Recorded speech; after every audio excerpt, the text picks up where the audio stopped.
কবুতর যা যা যা। তো সকালে উঠে আমি দেখতে পাইলাম এই পায়রাগুলোকে একটু ছুঁতে গিয়ে তো একটা পায়রা চুপ করে বসে আছে, আর একটা পায়রা তো আমাকে কামড় দিতে চলে আসছে। কারণ দাদা হয়ে বোনকে তো রক্ষা করতে লাগবে। Good job. হাই গাইস, আমি মনি, গড়কাটাতে বাড়ি আমার। তো সকালে যখন আমি ব্রাশ করছিলাম, তো ব্রাশ করতে করতে আমার নজরে পড়ে যায় এগুলো। এখানে ধান ঝরাচ্ছে, খড় হচ্ছে পোয়াল, আর মানুষ হচ্ছে ধুলো। তাই এর আমি একটা স্লো মোশন শ্যুট করে নিলাম। তো আমার স্লো মোশন ভিডিওটা কেমন হয়েছে কমেন্ট করতে জানাতে কিন্তু ভুলবেন না।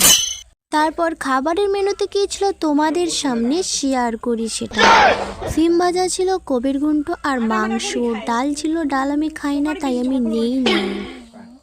এটা কিসের মাখা কমেন্ট করে কিন্তু জানাবেন।